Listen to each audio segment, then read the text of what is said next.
जिस व्यक्ति को रत्न के बारे में बिल्कुल मालूम नहीं है, जो रत्न के बारे में विश्वास ही नहीं रखता कि ये पत्थर काम करते कि नहीं करते, उनको ये लगता है कि पत्थर, एक छोटा सा पत्थर पहन करके एक व्यक्ति पत्थर कैसे उसकी हेल्प कर सकता है। लोगों के मन में ये क्वेश्चन रहता है। कई लोग अंधविश्वासी इसको बोलेंगे, कई लोग बोलेंगे अरे छोड़ो यार ये बेकार की चीजें हैं, पत्थर पहनने से किसी की किस्मत नहीं बदल। एक एंगल से देखेंगे किस्मत जैसी कोई चीज नहीं होती, मेहनत के ऊपर सब डिपेंड करता है। लेकिन मेहनत क्या करता है कि मेहनत सिर्फ इनपुट है, आउटपुट नहीं है।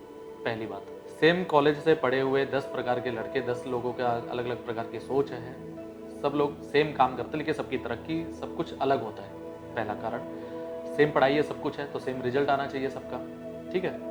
सेम ऐसा नहीं होता क्योंकि सबकी अपनी अपनी क्षमताएं हैं। पहला, रत्न का हमारे बॉडी पर कैसे प्रभाव पड़ता है बहुत आगे का सब्जेक्ट है, पर मैं उन व्यक्तियों के लिए पहले बताता हूँ कि रत्न आखिर काम कैसे करता है हमारे शरीर पर, जो रत्न के बारे में बिल्कुल जानते नहीं या जो विश्वास नहीं करते। रत्नों का जो एनर्जी सोर्स है, क्योंकि कोई भी व्यक्ति काम करेगा, चाहे वो पत्थर हो चाहे वो इंसान हो, हर एक को एक एनर्जी का एक सोर्स चाहिए। बिना एनर्जी के सोर्स की कोई चीज नहीं चलती। निर्जीव वस्तुएं नहीं चलती, हम तो फिर भी सजीव हैं। बिना खाना खाए हम नहीं चल सकते, तो रत्न कैसे काम करेंगे। तो रत्नों का क्या रहता है कि एनर्जी जो सोर्स है वो है प्लेनेट की जो ऊर्जा पृथ्वी पर आती है, कि उससे लेकर के हमारी बॉडी में पहुंचाने का वो काम करते हैं। पृथ्वी पर जो एनर्जी आती है, क्योंकि पृथ्वी से करोड़ों किलोमीटर, अरबों किलोमीटर दूर ग्रह बैठे हुए हैं। शनि ग्रह ले लीजिए आप, प्लूटो ले लीजिए, बृहस्पति ले लीजिए, सब ग्रह बहुत दूर बैठे हुए हैं। पृथ्वी तक की दूरी वो कैसे नापते हैं वो उनके ऊपर है।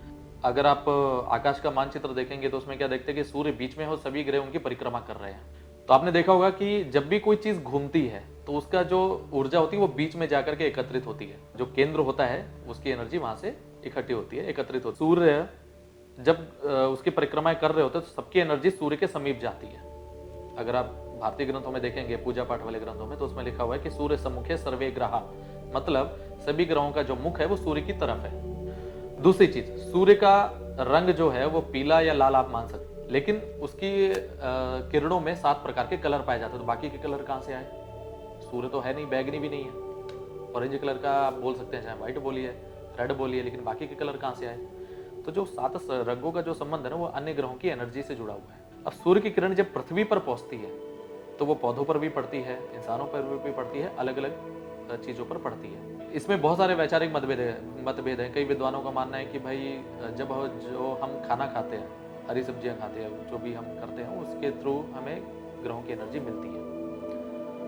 और कई लोगों का मत ये है कि ज्योतिषी जन जो बोलते हैं कि जैसी जो महादशा चल रही है उसी के अनुसार आपके शरीर में उस ग्रह की मात्रा कहीं ना कहीं कई गुना ज़्यादा बढ़ जाती है, तभी वो वैसे वर्क करता है। तो रत्न यहाँ पे क्या करता है कि, क्योंकि रत्न एक प्रकार से कलर थेरेपी है, ठीक है ना। आप नॉर्मल व्हाइट कलर के कपड़े पहन करके जाएंगे तो आपको शायद धूप कम लगे, आप ब्लैक कलर के कपड़े पहन के जाएंगे तो आपको ज़्यादा धूप लगेगी, क्योंकि वो एनर्जी को ज़्यादा ऑब्जर्व करता है। प्रकार से ये कलर थेरेपी है। लेकिन रत्नों में घनत्व कई गुना ज़्यादा होता है, मतलब एक लेंस की तरह काम करते हैं, मतलब ग्रहों से आने वाली एनर्जी को वो एक केंद्रित कर देता है।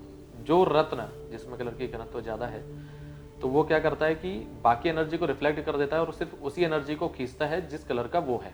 वो ट्रांसपेरेंट होने की वजह से क्या होता है कि आप उसका रत्न भी देखे होंगे तो ऊपर से फ्लैट होते हैं, नीचे से माउंट होता है। मतलब जब भी उन पर कोई एनर्जी पड़ती है तो वो क्या करेगा कि ऊपर से एनर्जी को खींचेगा, बाकी के कलर रिफ्लेक्ट हो जाएंगे और वो केंद्रित करके आपकी बॉडी से, चूंकि रत्न टच होता है और आपकी बॉडी से टच होने की वजह से वो आपके ब्लड में के थ्रू आपकी पूरी बॉडी में फैलना शुरू हो जाता है। इसको यदि कभी प्रैक्टिकली देखना हो कि भाई वाकई में फर्क पड़ता है कि नहीं पड़ता है, उसके लिए आप अपना ऑरा स्कैन करवा लीजिए और 2-4 महीने बाद रत्न धारण करने के 2-4 महीने बाद आप खुद का ऑरा स्कैन करवाइए, आपको वो मात्रा बढ़ती नजर आएगी। और अभी तो ऑरा स्कैन के लिए कैमरे भी ऐसे आ चुके हैं जिनमें आपके चारों तरफ का ऑरा देखा जा सकता है कि कौन से कलर की मात्रा कितनी ज़्यादा बढ़ी हुई है, उसमें देखा जा सकता है। एक तो ये कारण हो गया। और चूंकि रत्नों का जो बनने का जो प्रोसेस है वो हजारों सालों से वो रासायनिक तत्व उसमें मिक्स होते हैं, ये नहीं है कि वो नॉर्मल पत्थर नहीं है। अगर आप उनकी टेस्टिंग करेंगे तो उसमें बहुत सारे खनिज पदार्थ पाए जाते हैं। जब आपके अंदर ऑरा आपका बढ़ता है तो क्या होता है कि जब भी आप जिस प्रकार के लोगों से मिलते हैं वही व्यक्ति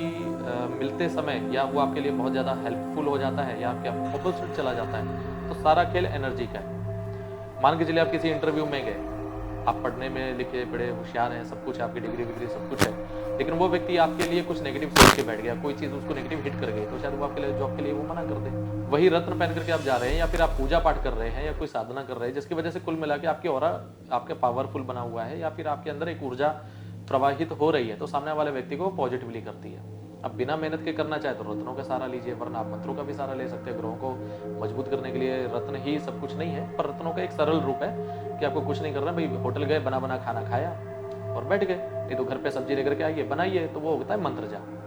तो बस यूँ समझ लीजिए कि रत्न सिर्फ हमारे शरीर में एक प्रकार से ऊर्जा बढ़ाने का काम करते हैं, और जो हम उपाय वगैरह करते हैं वो उससे एनर्जी निकालने का काम करते हैं। और एक एस्ट्रोलॉजर का यही काम होता है कि वो देखता है आपकी कुंडली देख करके कि आपकी बॉडी में कौन सी ऊर्जा बढ़ानी है और कौन सी ऊर्जा कम करनी है। सारा खेल ऊर्जा का है। देखिए, डॉक्टर का मतलब ये है कि एक परेशान व्यक्ति को ठीक करना है बस। चाहे वो साइकोलॉजी के थ्रू कोई डॉक्टर करता है, तो कोई दवाइयों के द्वारा करता है, कोई योगा व्यायाम करवा करके व्यक्ति को मजबूत बनाता है, तो कोई आध्यात्मिक ऊर्जा के द्वारा व्यक्ति को बनाता है। अब रेकी वाले व्यक्ति को क्या कहेंगे आप? एक ऊर्जा वो प्रवाहित करता है, क्योंकि ऊर्जा हर एक के शरीर में पैदा होती है, लेकिन वो बिखरी हुई ऊर्जा होती है। जैसे कि आप समझते हैं, आपको ज्ञान होगा कि जो हमारा मस्तिष्क है वो गामा किरणें बनाता है, मतलब गामा किरणें निकलती है हमारे मस्तिष्क से। यदि वही गामा किरणें एकत्रित हो जाए, एक दिशा में उसका प्रवाह किया जाए, तो किसी भी वस्तु को हिलाया जा सकता है। जैसे अमेरिका में बहुत सारे लोग हैं ऐसे जो 2-4 घंटे की मेडिटेशन के बाद में वो किसी भी निर्जीव वस्तु को हिला लेते हैं या अपने बॉडी से चिपका लेते हैं, तो वो ऊर्जा उनके पास कहाँ से है? तो ये सारा खेल मानसिक शक्तियों का ही है। एक रेकी वाला व्यक्ति मानसिक शक्ति के द्वारा ठीक करता है।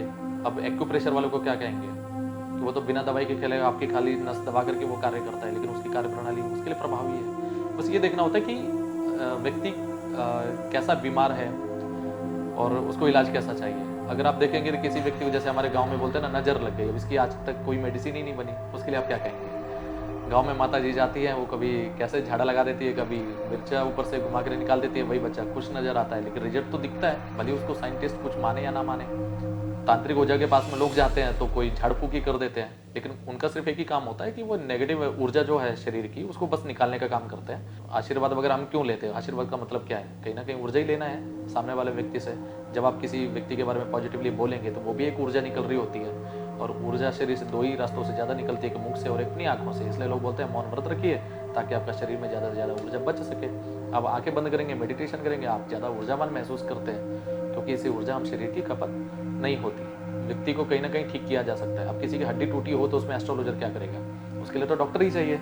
किसी की नसें ब्लॉकेज हो तो उसमें आप मेडिसिन ले सकते हैं, अन्यथा आप एक्यूप्रेशर का सहायता ले सकते हैं। पर डिपेंड करता है बीमारी कैसी है तो उसका डॉक्टर कैसा है। पर कहीं ना कहीं एस्ट्रोलॉजर भी एक प्रकार से डॉक्टर की भूमिका निभाता है। एक तो आपने ये देखा कि रत्न जो होते हैं वो ट्रांसपेरेंट होने की वजह से एनर्जी को ऑब्जर्व करते हैं और आपके बॉडी में पहुंचाते हैं, लेकिन कुछ रत्न ऐसे हैं जो ट्रांसपेरेंट नहीं है, जैसे मोती है, मूंगा है, जो कि आपने देखा होगा, मैंने भी पहन रखा है।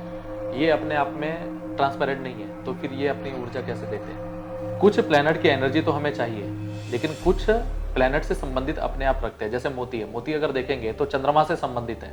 अगर मोती चंद्रमा की किरणों को लेने का काम नहीं करता, वो खुद अपने आप में ऊर्जावान है। जैसे हमारे रसोई में 2 तरल पदार्थ यूज किए जाते हैं, सब्जी में तेल का प्रयोग किया जाता है और घी का प्रयोग किया जाता है, लेकिन आयुर्वेद कहता है कि घी को खाने पर शरीर को ज्यादा बल मिलता है और तेल की मालिश करने से शरीर को ज्यादा बल मिलता है।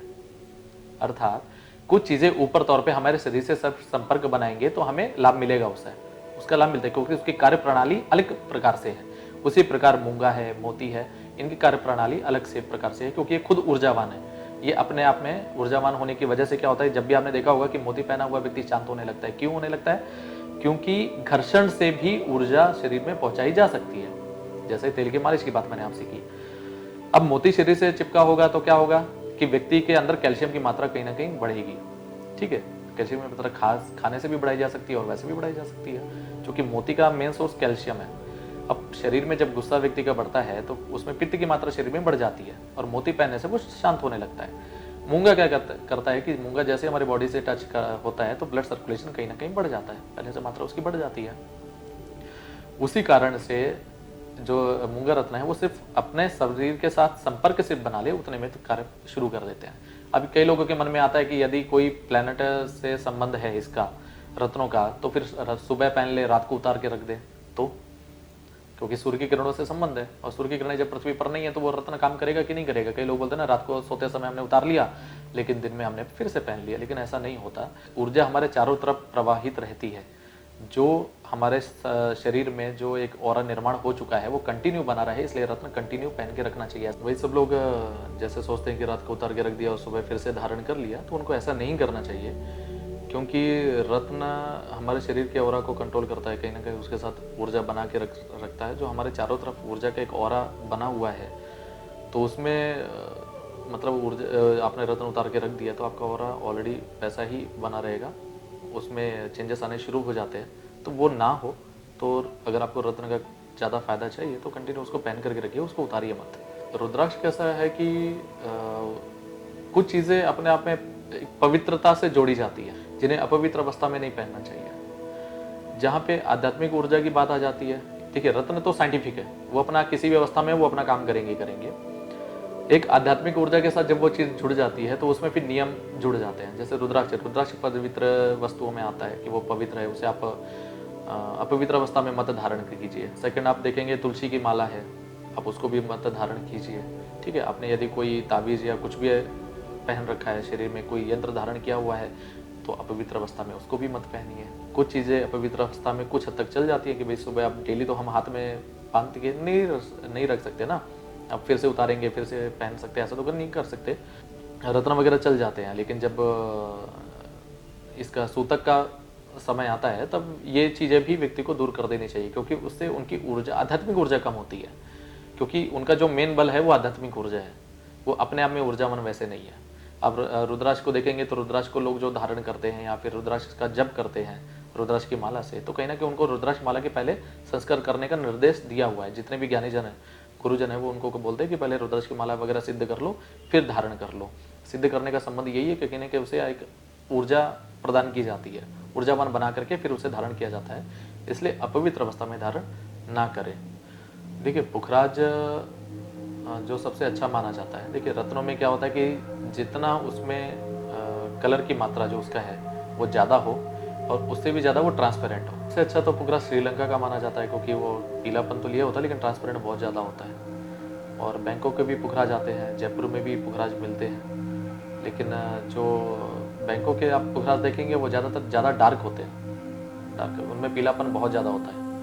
लेकिन पीलापन होने के साथ में जितना ज़्यादा ट्रांसपेरेंट होंगे उतना फास्ट वर्क करेंगे वो आपके लिए। श्रीलंका के पुखराज में खास बात ये होती है कि ऊर्जा की मात्रा कई गुना ज़्यादा देखी गई है, जो भी लैब में टेस्टिंग या जो भी हुई हो, ऐसा सुना है विद्वानों से। और दूसरा ये भी है कि उसमें शुक्र की भी ऊर्जा को खींचने की एक पावर होती है। श्रीलंका वाला डबल काम करता है, साथ में शुक्र और गुरु दोनों को ठीक करने का भी काम करता है। अगर किसी की कुंडली में हम देखते हैं कि सिर्फ गुरु को बल देना है, तो उसके लिए हम श्रीलंका का प्रेफर नहीं करते एक बार के लिए कि आप श्रीलंका का पहने। लेकिन अगर हम देखते हैं कि शुक्र भी उसके लिए महत्वपूर्ण है, तो कहीं ना कहीं उसके लिए पुखराज श्रीलंका का ज़्यादा फायदेमंद साबित होता है। जिनको अपनी कुंडली के विषय में नहीं ज्ञान है, तो वो नाम के अक्षरों से अपना राशि निकाल करके वो रत्न धारण कर लेते हैं, और कईयों को नहीं पता है कि वो रत्न कौन सा धारण करे, कौन सा उनके लिए लाभदायक है।